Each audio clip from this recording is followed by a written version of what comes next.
Good morning, good afternoon, good evening, depending where you are listening. We are live on episode 12, so we're getting some reps in there. And my name is Matt Solomon. With me, as always, we have serial entrepreneur Kevin Lancaster. How's it going, Kevin? It is going fantastic, man. How you doing?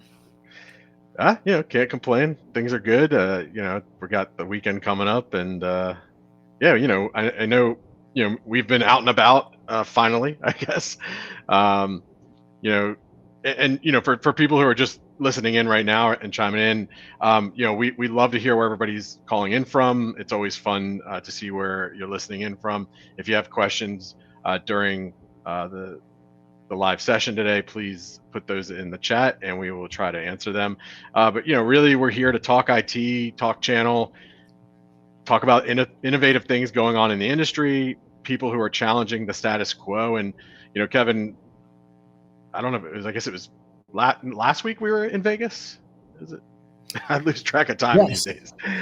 that was last week. Yes. Yeah. So we were out there for the Kaseya Connect event, which was they did a fantastic job with that event. Kudos to their team in pulling that off.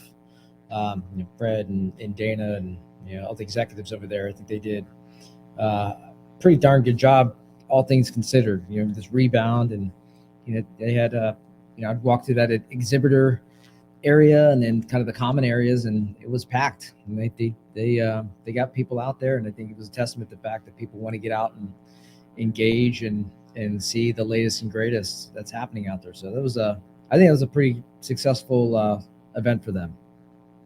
Yeah, no, absolutely. I mean, I don't think we're fully back yet, to where we were obviously pre-COVID, but definitely good signs of good safety protocols in place, but also just it was really great to have everybody back and interacting.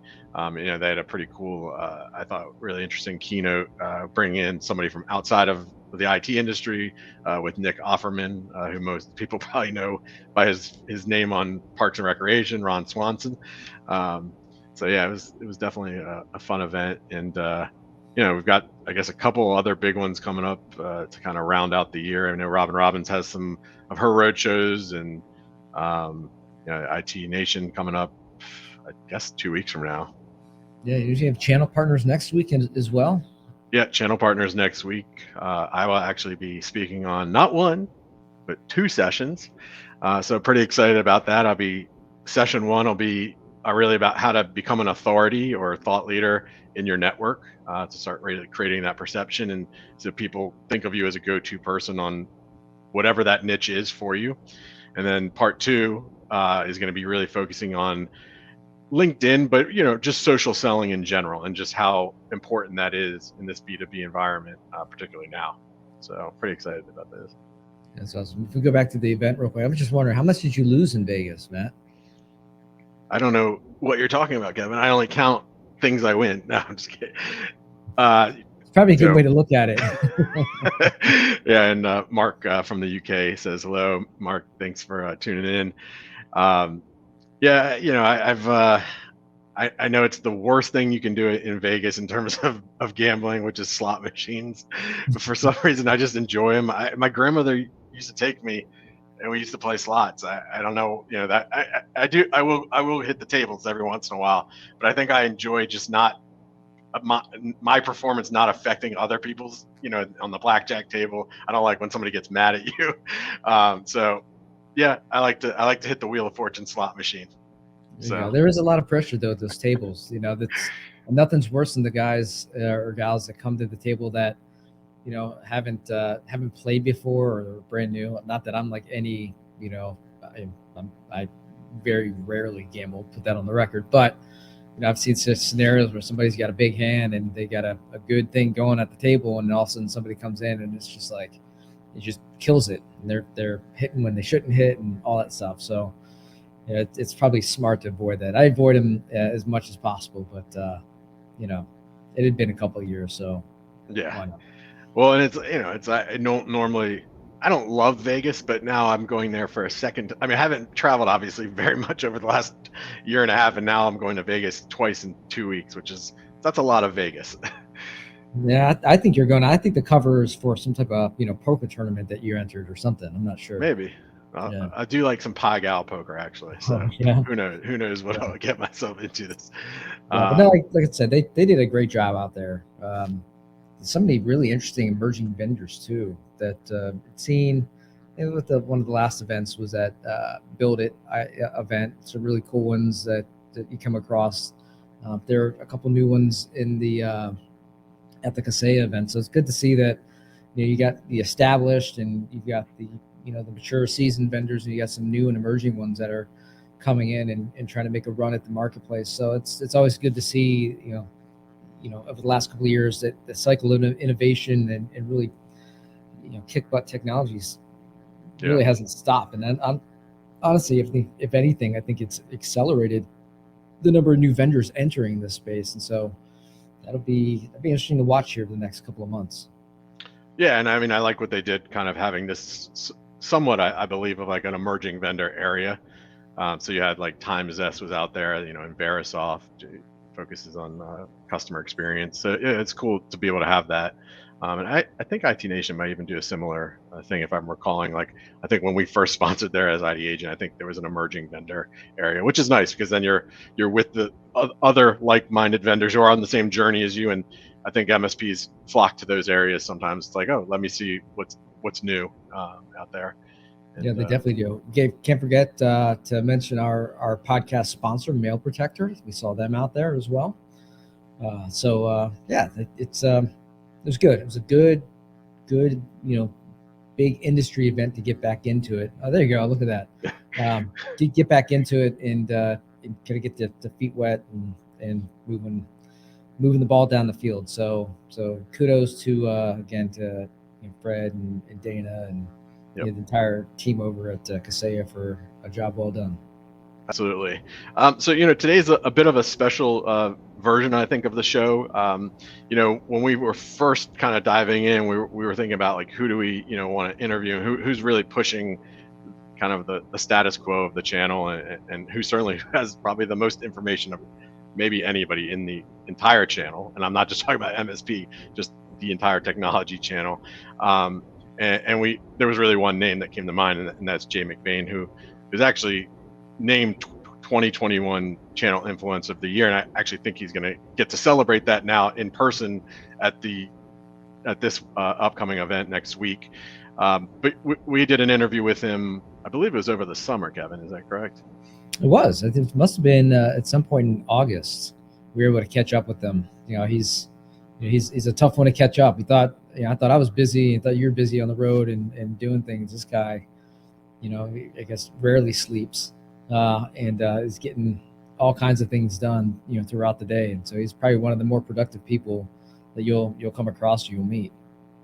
Yeah. So what we're going to do is we're going to go ahead and play this interview, and I think it's a little bit of a different angle than people may. Typically Jay's doing his presentations based on Forrester research, and of course we touch on that stuff, but it was also really trying to hone in on his origin story.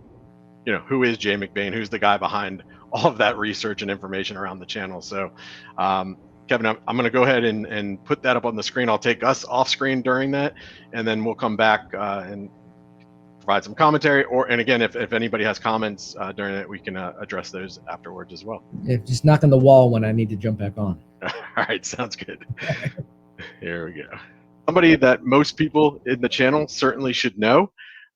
He was the 2021 Influencer of the Year in the channel. And I'm going to go ahead and bring him in from backstage. We've got Mr. Jay McBain here. Thank you so much for having me. Right, Absolutely. Thanks for being our first guest. This is exciting. It's like it can only go uphill from here. Exactly. So Jay, I don't want to. People read bios a lot of times, so I've decided to switch things up, and I'm just going to read your LinkedIn headline as a way to introduce people to you. It says Principal Analyst of Channels, Partnerships, and Ecosystems at Forrester, and as I mentioned earlier, 2021 Channel Influencer of the Year. So congratulations on that. That must have been quite an achievement. I believe you actually got a cover story on that as well. Yeah, I got to go out for a photo shoot and get on the cover. And yeah, there's so many lists in our industry, the top 10, top 50, top 100 and stuff. They don't do a lot of like singular awards. So that was kind of fun to get, and a little bit of a feather in the cap after 27 years of working inside this industry. Yeah. And so one of the things that we want to do a little bit different on the show is really kind of get to people's origin stories and maybe hear something different that they haven't heard in other podcasts and other speaking slots that you've done, Jay, which I know you do quite a few of those over the years. And so really kind of, I guess, just kicking things off, just a little bit about, where you're from, first job, what you're doing now, and we kind of threw a curveball on what would be your superpower as well. Well, to extraordinarily quickly, I was born in Edmonton, and I grew up with season tickets to watch Gretzky through the great years. And from the time I was 10 to the time I was 18, I moved from Edmonton to Calgary, but I caught 8 Stanley Cups in a row. And 6 of those Stanley Cups were wins between Edmonton and Calgary. So I was blessed between the time I remember and the time I went off to college is just winning Stanley Cups. On the personal side, on the technology side, my mom was a computer teacher at a Jewish school. And every day when I was like 10 years old, she used to lug home an old Apple IIe with a big CRT monitor and the big printer. And the thing weighed like 500 pounds. Wow. And every day she would lug it home and allow me to, kind of learn basic and learn this. And no other kids had computers back then. I built my own like Quicken program to track, from the first dollar of money I ever made in delivering papers, my first Slurpee, my first pack of hockey cards that I bought with my own money. I tracked that up until today. Every penny has been tracked. Now the system is on Quicken, so I don't write my own program anymore, but I had a very early start to technology and it's carried me through. That's awesome. How about your first job? My first job, I had all kinds of jobs, like every teenager, delivering papers, pumping gas, things like that. My first real job was an internship at IBM and I was a technician in the help desk, helping people. And this was about 1994. They'd go and buy an Aptiva or a PS1 computer for $4,000. And up in Canada, they'd buy NHL Hockey 94 for $50. Come home, drop the CD-ROM into the system, and it wouldn't work. And we would get, put people on hold for 45 minutes to make them even more irate, and then answer the phone, and they would, scream at us how they could possibly buy, a $4,000 machine, and it wasn't good enough to run this $50 game. So it was the first job of basically editing config.sys and autoexec.bat files. And, if you remember back to those days of lower memory and stuff, and all the junk we used to put in lower memory on those PCs, and just freeing it all up so that they could run a game that they bought for Christmas. And that was my first job. It's interesting. I've asked that question quite a few times to MSPs in the industry, and a lot of people that the newspaper thing was really one of their first jobs. And obviously that's a generational thing. I don't know how many the up and coming 20-year-olds will say that the newspaper was their first job, but yeah, a lot of people answered that way. And I think I'm going to come back to the superpower thing because I'll give you a little bit of time to think on that one because that's a bit of a curveball. Kevin, I know a big theme on the show is going to be pivotal moments in people's careers, and I know you had a question that you wanted to ask Jay around that. Yeah, well, first I'm equally impressed about the hockey background and knowledge and blending technology and hockey together. So well done there. So along the way, right? So you're starting out. You had this great exposure to computers early on, programming.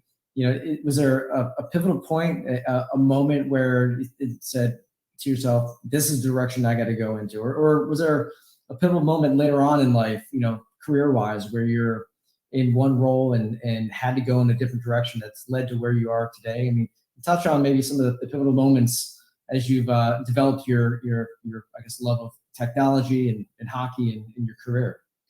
Yeah, absolutely. And I've also blogged since a very early age as well. So I've had an ongoing life story that I have on jmcbain.com. One of the articles or blogs that I wrote was kind of these butterfly effects. I love that movie with Ashton Kutcher. The movie wasn't as good as the concept, But this idea of these very small flap of a butterfly's wings, can cause a tornado on the other side of the earth. I look back on my own life and said, what are those small moments where you went left instead of went right? That sliding doors moment of which changed everything. And, from that computer, when I was 10 or 11 years old, getting that early access was key. The other pillar was my dad was an accountant. So he actually quantified everything. The way his brain works, the way my brain works, is we'll look at something and we'll see a series of numbers. And our family finances were done on the old pen and paper ledger, or pencil and paper ledger. The seventh decimal point, he had our family finances and, everything under control. And, since that point, not only, financially, but everything in my life has somewhat been quantified. So in all the times I worked at IBM and Lenovo running channels, I went and did a startup and, raised money and did that. And now I'm an analyst. So I actually, the superpower is, I can take this forward, not only the technology side, but the analytical, logical side of it, and start to quantify things in ways that most people don't look at an arrangement of things in a numeric format. So a lot of the pivotal moments of my life, like early stages of IBM, I got promoted really young to go run a territory, 10 years younger than the average IBMer at that time, in their 20s. Most IBMers at that time never got to see a customer until they reached their mid-30s alone. And in that territory, I created, and I was never, and it goes back to an early story, but I was never a traditional relationship salesperson. I always looked at sales very numerically. And I had this famous thing, and I was in Winnipeg by this time, called the Unfortunate 500, where I drove my family through every road in the entire province. And it goes a long way up. It's thousands and thousands of miles. But I stopped in every town. I looked in every window. And I recorded what PC they were using in the dentist office, in the law office, in the local town courts, and everything else. And I created this massive database on every possible customer in the territory. And there was 497 of them. So I called it the Unfortunate 500. But I created what it became known as a placemat because it was laminated. And I didn't drink. So I didn't have this relationship sales mode that I could go to a hotel lobby bar and really, be successful. And back then at IBM, my boss said, you can buy better, but you can't get more. It was kind of this idea that, IBM was a marketing company, not exactly the best technology. You can get better, but you can't pay more, was the quote. And, from there, it was like, I have to run sales differently. And from that day on, it was a couple of years later where that boss of mine was reporting to me, and I got promoted a few times to run, at the country level, strategy and then sales. And there was the analytical view in terms of just doing things the same way everybody else did. Do you find yourself able to turn that analytical side of your brain off from time to time and just kind of relax? Or are you always thinking about, what's behind the scenes and how to quantify things and is that constantly brewing in the back of your mind? Yeah, if you ask my wife, it's a pain point for sure, because it never really turns off. If I watch a movie or if I watch sports or we're out for dinner, I'm always kind of thinking about things, kind of a different layer. It's not a level deeper. It's just a different layer of looking at things. And, it's kind of fascinating to me, but me only, not people in the room. But yeah, I mean, it's something that's carried with me, and it's something that I tend to do, I think, differently, much to the chagrin of people around me. Yeah, well, and I can definitely tell you from conversations I've had with you, you have a supernatural ability to rattle off statistics. I've never met somebody that just has it all there. It's really amazing to listen to you talk. One of the other areas we kind of wanted to touch on, because I think there's so many lessons that everyone really can learn, which is failures, right? So, what are some of the failures that you had that really propelled you, to where you are today? Yeah, it's interesting, and we've all failed, sometimes spectacularly through our lives, and we dust ourselves off. Part of that butterfly effect that I talked about were failures. I thought, and when I was 12 years old, I was going to hockey camps and in the WHL, and I thought I was on a path.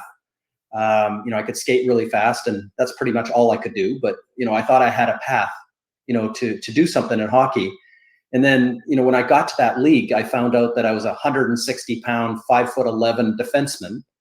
Where every one of my teammates were 6'2" and 220 pounds, and it was a fighting league. And I grew up watching Paul Coffey in Edmonton, and that's how I, designed my game. And at that point, and it was right before college, I got cut off a team, and that basically cut my hockey life down. But it also, timing wise, got me into college and got me focused on academics. If I would have dragged that on for a few years, and some of my cousins went to Europe for a decade and things like that, it could have changed everything in my life if that didn't happen. And I think back, I've had business failures.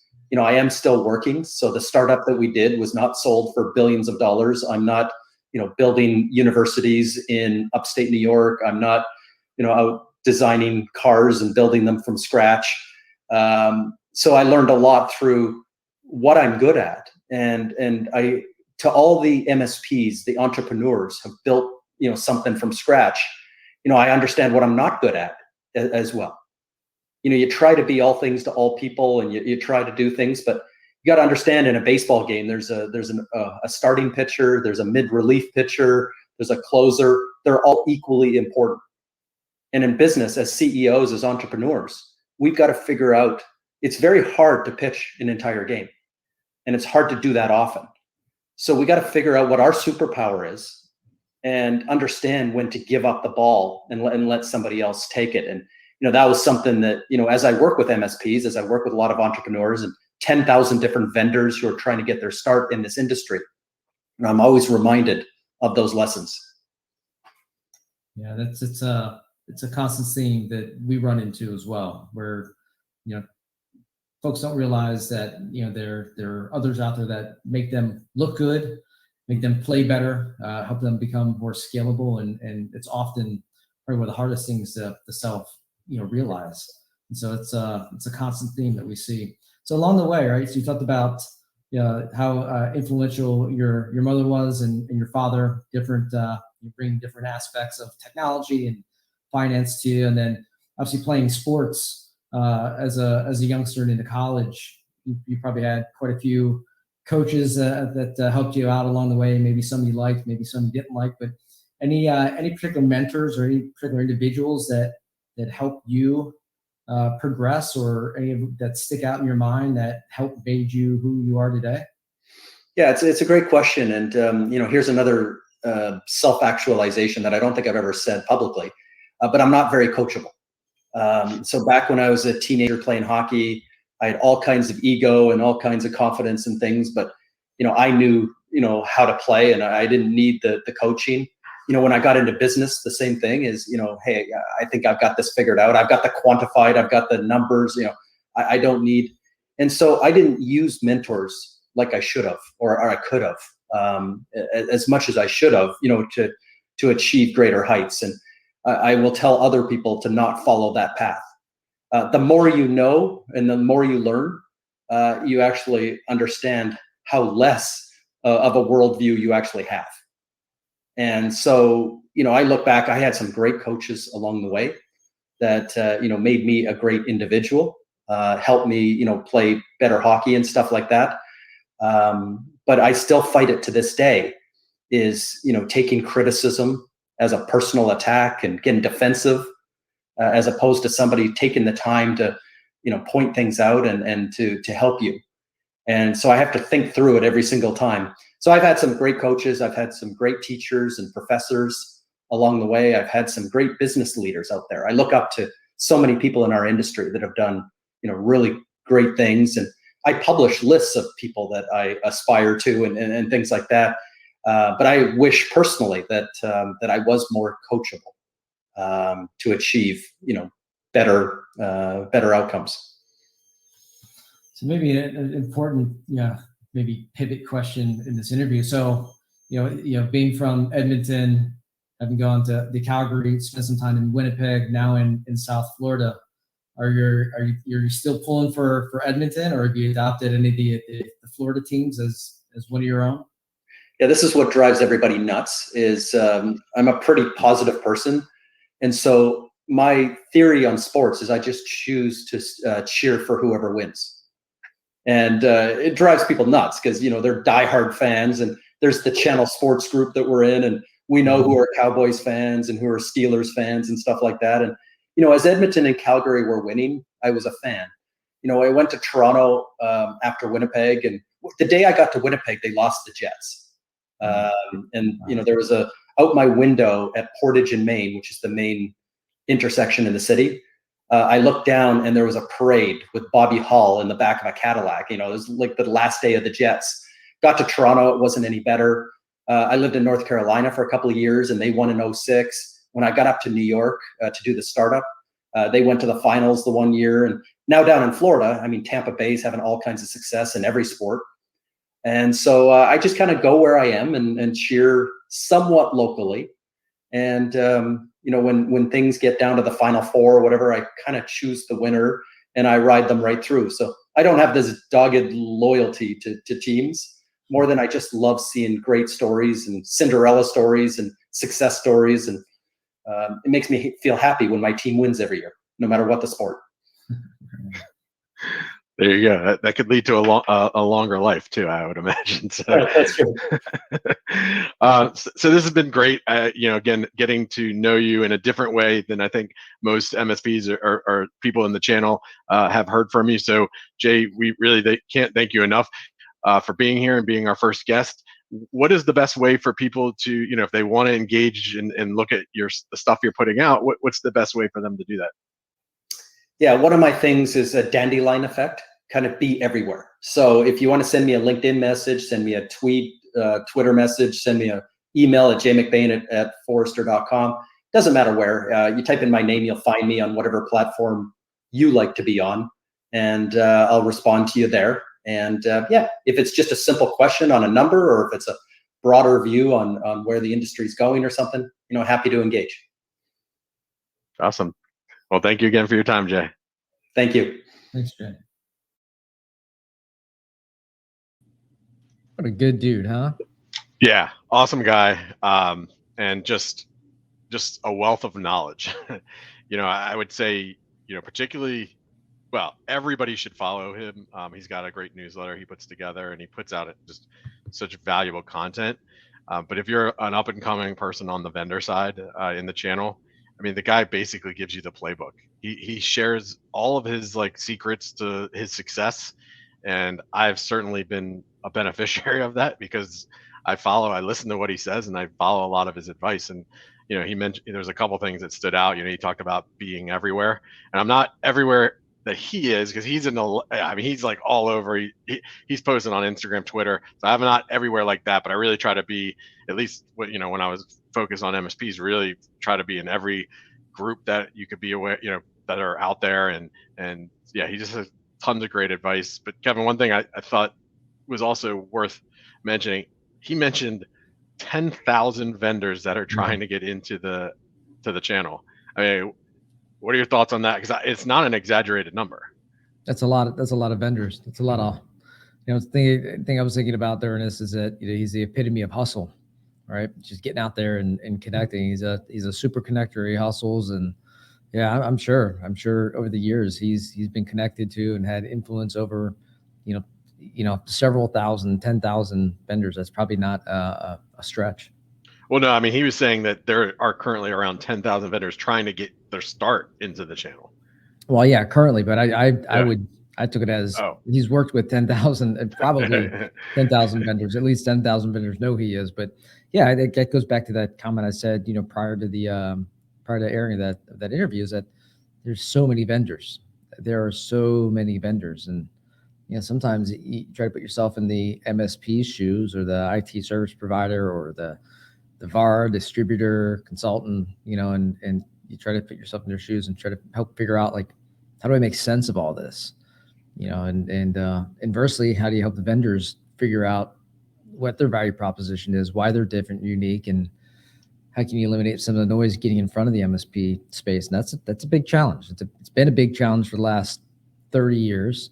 And it's going to become even more of a challenge as technology accelerates and as these 10,000, soon to be 20, 30,000 new vendors emerge onto the scene. Absolutely. And there's, and you say I said the word absolutely lots. I got to take that out of my vocabulary. But but there's also, with MSPs, of this 10,000 vendors that are emerging, there's going to be some really great technologies out there and some that they haven't heard of. Absolutely. And I know both of us have had a lot of conversations around that with, a lot of different emerging vendors in this space. So I think it's going to be an interesting time, and I think it's certainly an opportunity for vendors and MSPs to start to get to know each other, more vendors and more MSPs to get to know more people in the industry. It's a monster challenge I assume he means to get rid of the words that you say over and over again. Absolutely. I'm gonna find yours. Don't worry. Oh, you've been pretty good over the years about calling out my crutches, my crutch words. Yeah.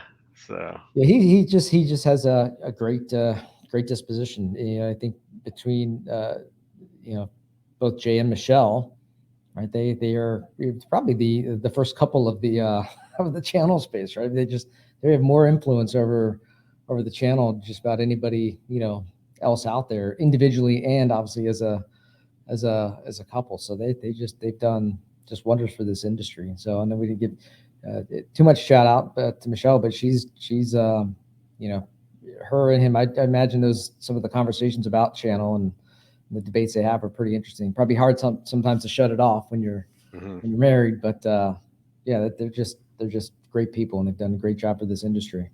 Yeah, I mean, Michelle's heading up the channel program at Cisco, and I will actually get to hear both of them speak live and finally meet them in person. Michelle, I've been working with on different panels and a lot of different virtual stuff over the last couple of years, including MVP Growth Fest, and so it's going to be fun to actually get to meet them in person next week. I think there's a lot of that. These a lot of people that even out at that Connect event that I had associated or been involved with while at Kaseya over the last 2 years.